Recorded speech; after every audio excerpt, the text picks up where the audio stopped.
Hi, I'm Gail Rubin. Welcome to today's episode of A Good Goodbye, Funeral Planning for Those Who Don't Plan to Die.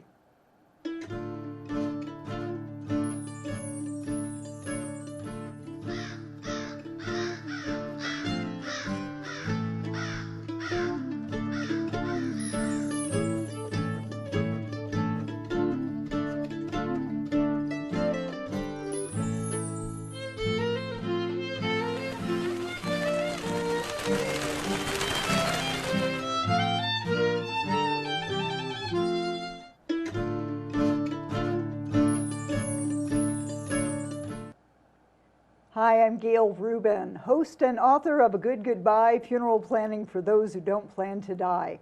Welcome to today's show, brought to you by the fine folks at French Funerals and Cremations. As the doyen of death, check out the pearls, I'm all about getting the funeral planning conversation started. A doyen is a woman who's considered senior in a group who knows a lot about a particular subject, and that would be me when it comes to the party no one wants to plan, a funeral or memorial service. By thinking about what you'd want in your funeral and having that conversation before there's a death or illness, you can reduce stress at a time of grief, minimize family conflict, save money, and create a meaningful, memorable good goodbye. That's what this program is all about. Just as talking about sex won't make you pregnant, talking about funerals won't make you dead, and your family will benefit from the conversation. So let's get that conversation started. Our guest today to discuss Medicaid issues and more is Teresa Civello. Hi, Gail. Hi, Teresa. Thank you for coming. Well, thank you. So why don't we start out by clarifying what's the difference between Medicare and Medicaid? Well, Medicaid and Medicare are frequently confused. Medicare is a health insurance program for people who are 65 or on Social Security disability for 24 consecutive months, and there is no resource or financial eligibility required, as opposed to Medicaid, which has one of its major tests, asset counting. And since it's a federal program with state participation, each state has a maximum level of resources that they count. One of the important things about Medicaid is that certain kinds of assets will not be counted, and I think we're going to talk about that today. Yes, yes. So what is the connection between funerals and Medicaid? Well, if you want to plan your funeral, and you have money and you are spending down to become Medicaid eligible, let's say for a nursing home, then you would want to establish a prepaid, irrevocable Medicaid burial trust. Now, the burial trust does not only account for Medicaid. What I think we're going to talk about today is how the prepaid, irrevocable burial trust will in fact benefit people who are not planning to be on Medicaid or are not anticipating being on Medicaid, because illness, expenses can change the financial landscape very quickly. Oh, we know how, yeah, people can go bankrupt when an illness hits and you don't have insurance coverage, or right. it is. So how, so what does the irrevocable part of that mean? And that's an important word. The word irrevocable means that the pre-need trust that you pay for is not refundable. No one can take that money out of the trust. You have put the money in. It is a legal contract. There is a trustee that you name who will be in charge of the money once you pass on. And the whole point of it is that Medicaid will get reimbursed for any expenses they have paid out from your irrevocable trust once all of the burial and funeral expenses have been paid out. So the key is irrevocable. And you want that irrevocability or non-refundability even if you're not going to be on Medicaid, because you may want to be able to protect the money you've put into that trust so that other people you know, family members, neighbors, do not take advantage of you and then go to the funeral home and say, by the way, Mrs. So-and-so is taking the money out of her burial trust. And she's not. She's dead. She's not, or she's put the money, incapacitated. exactly, Okay. exactly. So is this something you set up with the funeral home? Yes, this is a very important series of points that I want to emphasize. The first thing is that this is set up with a funeral home, a licensed funeral home. I'm sorry. No, go ahead. A licensed funeral home.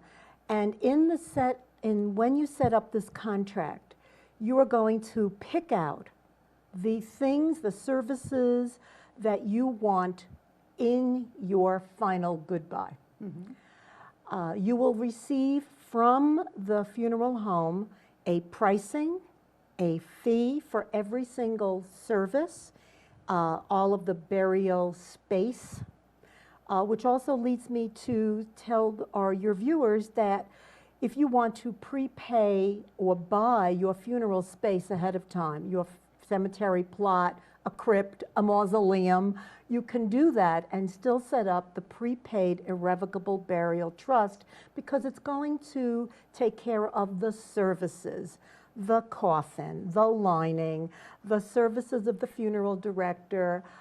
If you want to have a church service, a religious service, all of those myriad expenses that go into buying a funeral. Which can add up to $10,000 or more. Easily. It costs over $1,000 if you want to send your dog out in style. So, Pet issues is another episode. Pet issues is another episode. Okay. So let's start over again. You're going to have a contact with a funeral home. You're going to get a list of the services and the expenses that it's going to cost you. You make that does decision. That price stay the same once you've set that up with the funeral home? Okay. And what you do is you're signing a contract with the funeral home, and you're going to deposit your money with that funeral home. The contract must absolutely list everything you've agreed to, as well as the irrevocable burial trust expense clause that says the Medicaid agency will be reimbursed. Now, I don't understand that part. Because if you're setting up the irrevocability now and you're 75 and you're dancing, I read an article today that 72 is the new 35. That's great to hear. All right. So once you're in great shape, but you want to pre-plan your funeral and things change. So you want to be able to have control over that. So one of the other things that's very important is to make sure that this irrevocability clause extends should you need Medicaid. Because let's say you've been in a nursing home and you've spent down $150,000, and now you're getting closer to the point where you're eligible for Medicaid. But there's $10,000, $15,000 that's a barrier. You can prepay this money into this irrevocable prepaid burial trust. Now, once you make this agreement with the funeral home, this agreement becomes fixed. It also is portable. It can go from funeral home to funeral home as well as from state to state. But what is absolutely essential for your viewers to understand is that once you have this contract, and you're handing money over to the ABC funeral home, you do not hand that over until you know where your money is going to be held. It should never, ever be held in an account owned by the funeral home. The funeral home should have an arrangement with a fiduciary, a national bank, a state bank, an organization that is a financial institution that is going to hold your money in an interest-bearing or income-producing account, a CD, a bank account, a savings account, and that fiduciary knows who you are, who your trustee is, who will be handling the final arrangements, and that fiduciary or financial institution will produce for you quarterly, semi-annual, or annual statements with all of the fees that they've deducted, the income that you've earned, and the balance. In addition, you will receive a 1099 from that fiduciary at the end of each tax year. That is your protection, because if you leave your money with an individual funeral home or even a chain of funeral homes, they could be merged, ownership changes, and you're people go out of business. You're out of luck. Yeah. So that is very important. Okay, well, we're going to take a short break, and when we return, we'll spend a few more minutes talking with Teresa Civello about some of these other very important issues. How can you eat like that? Relax, dude. I'm freaking dead. It's one of the perks. I can eat whatever the hell I want. How do I get in on it? What, the whole death thing? Yeah. First off, I mean, look at what you're eating. No wonder you've lived this long. Feed this to the village cow, all right? Bring them a glass of your finest expired milk. Oh, before you go checking out, do you have a will, any funeral arrangements, plans like that? Did you? No, and because of that, now my family's in turmoil. They're fighting, bickering over money. Now they're dead broke. Do some real planning, okay, before you figure out your exit strategy. See? Everybody's doing it. I can't wait to get started. I've never seen anybody dying to die like you. Good luck, kid. Welcome back. We're getting back into the conversation with Teresa Civello about Medicaid and Prepaid burial burial trust. irrevocable. Irrevocable is the key word You here. can't get it back. Right, non-refundable. Now, what are the benefits of doing that? Well, the benefits of setting up the prepaid irrevocable burial trust. Number one, the person actually decides how they want to go out. And that makes it easier for the survivors. And as you mentioned before, it's easier when the family knows what the decedent wants. And Absolutely. And number two is by it being irrevocable, should your resources be such that they've spent down and now you still have medical expenses, you can apply for Medicaid. The most important is number three, is that when that person dies, the people who are now in charge of making the arrangements, setting everything up, the final plan, they meet with the funeral director and everything is set up because they're not waiting for cash from an insurance policy or from some other assets or a bank account where there's only one name. Or you have to get the death certificate if you're an in trust for, or you're in the beneficiary.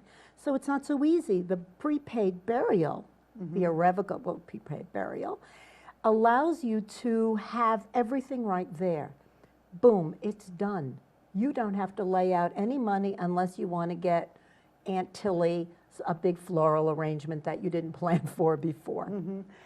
And the fiduciary that you talked about, who's holding on to the money. They're going to pay the funeral funeral home. home, so there's no cash money that comes to the survivors. And that makes it so much easier.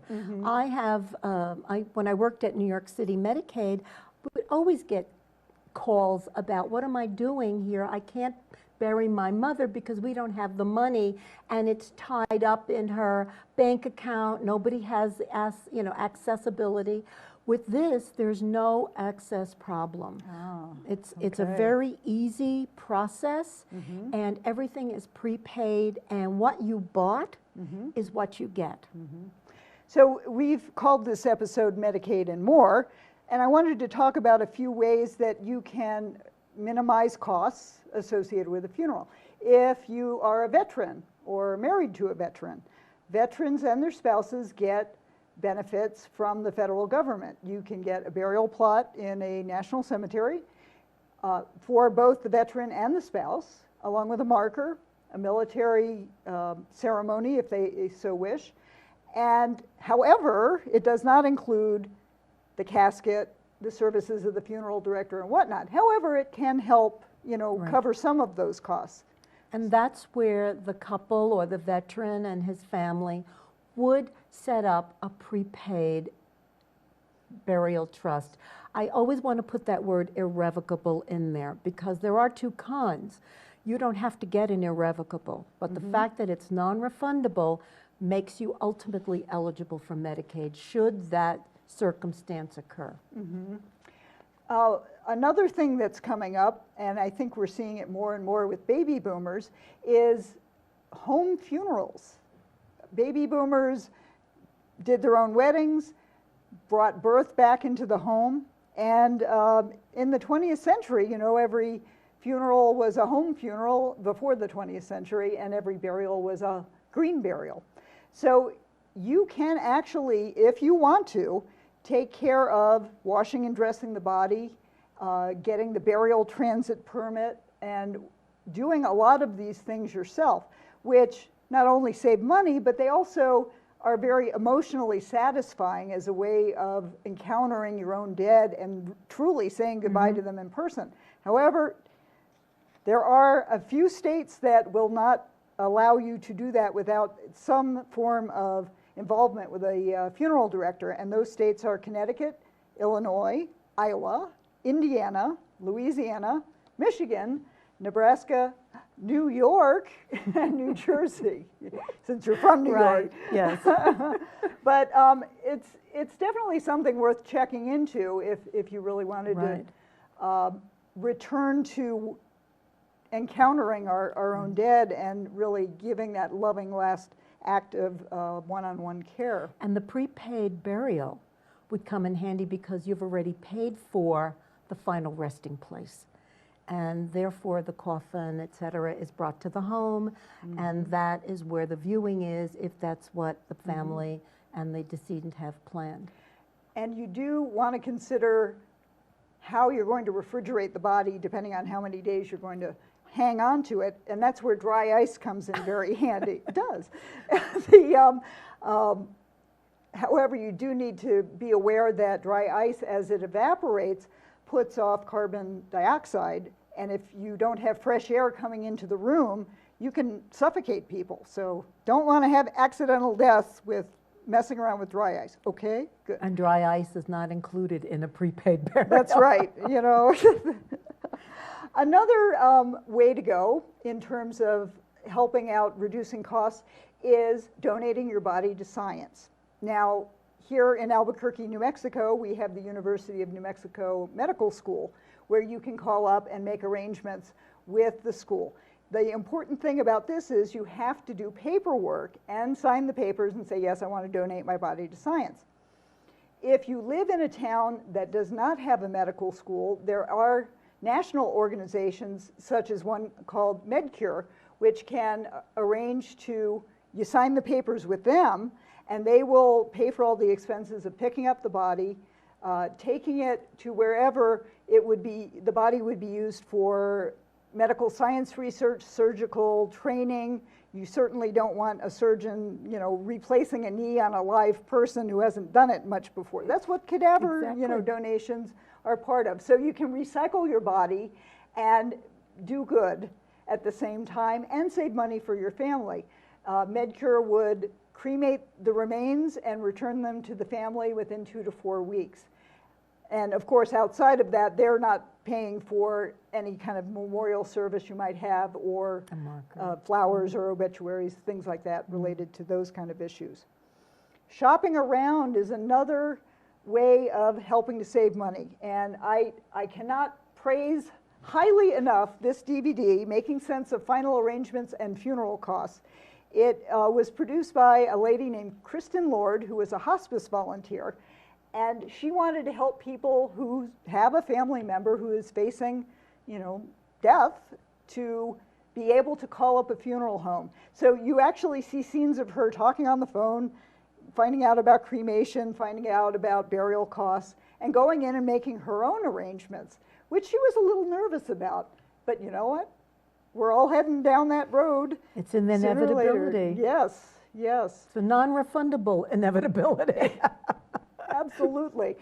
So any other tips that you might want to offer for Well, planning ahead in this regard? One of the interesting things is that when you're buying funeral, let's say cemetery space, and you want a marker or a headstone, you can actually buy that in advance. And that's a way of spending down money for Medicaid eligibility.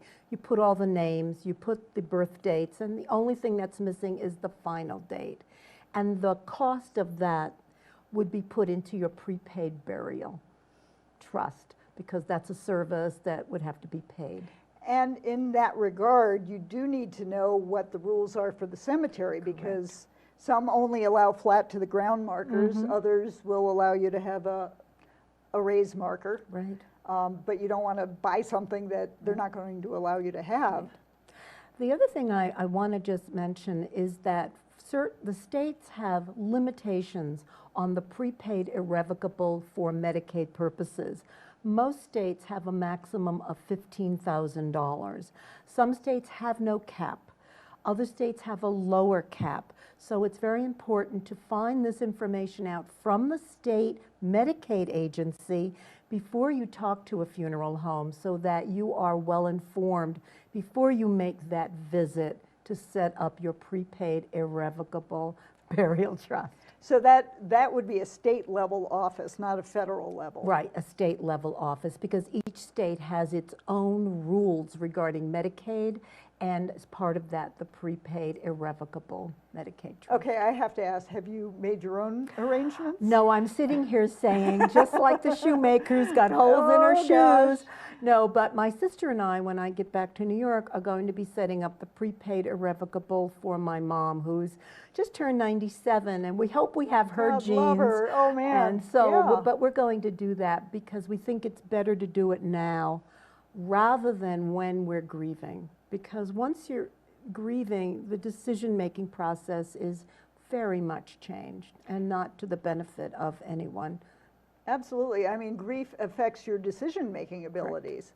And really, you can have fun with this while people are still healthy and talking, and it's better to work these things out now while we can laugh about it. Right, because sometimes the guilt affects the way you deal with the last planning, and that's not helpful for the family either.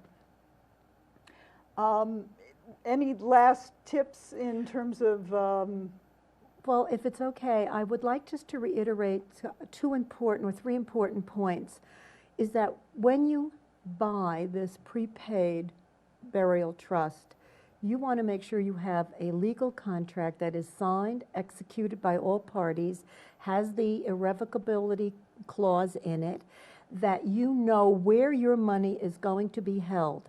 And the funeral director can actually pull out a printout and show you the company, and you can call that company to make sure that they in fact do this work. so it's not an insurance policy? No, if you Okay. have an insurance policy, you might want to liquidate that policy and have the proceeds go into the prepaid irrevocable burial. Otherwise, you have to wait until you produce the death certificate for the insurance company to give the survivors the money, to pay for the funeral, who's going to lay it out. You know, all of those kinds of issues come up, and it delays a lot. And then there are other kinds of family and survivor dynamics that are not necessarily pleasant in the, you know, as you're negotiating, who's going to lay out the money? Are you going to pay me Yeah. back? Mom loved you more than me. You know, Well, those kinds of issues. Wow, thank you. You've really clarified this issue really well. I heard about it so much, but you really helped. Well, I hope that your Define that. viewers find it helpful and that they check out each state's Medicaid program for the specifics. Well, thanks to our special guest today, Medicaid expert Teresa Civello, and a big thank you to the French family of companies for supporting this program. Join us next week as we discuss advanced directives and end-of-life issues. And you can find out more about this topic and a number of other topics on my website, agoodgoodbye.com. So remember, talking about sex won't make you pregnant, and talking about funerals won't make you dead. Have a conversation today.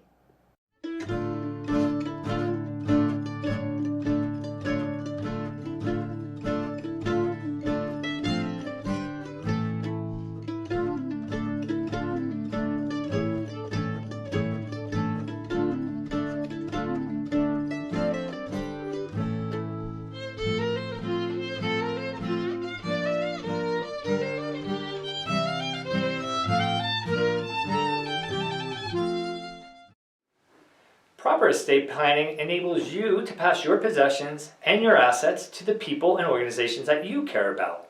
By planning with a living trust, you could avoid the high cost of probate and minimize taxation. The attorneys at Morris Hall have been helping thousands of clients pass their assets as they intended. To schedule your free consultation, call us at 505-889-0100 or visit us at morristrust.com. A Good Goodbye, Funeral Planning for Those Who Don't Plan to Die is a light touch on a serious subject. The book has everything you need to know before you go. A Good Goodbye helps you reduce stress and family conflict, save money, and create a meaningful, memorable good goodbye. It's available in paperback and all ebook formats through online retailers and at agoodgoodbye.com. Start a conversation today. Why are we talking about this at the dinner table? Just put my ashes in a coffee can or something. Please pass the salt, dear. Can I help you, ma'am? Yeah. Which can would you recommend putting my mom's ashes in? I think I heard ashes. I'm sorry, my mom's cremated remains. That sounds the same. Your mom didn't even like coffee. She drank tea. You can't avoid your funeral. Pre-plan and take the burden off someone else. Hi, I'm Gail Rubin, host and author of A Good Goodbye, Funeral Planning for Those Who Don't Plan to Die, and creator of The Newly Dead Game.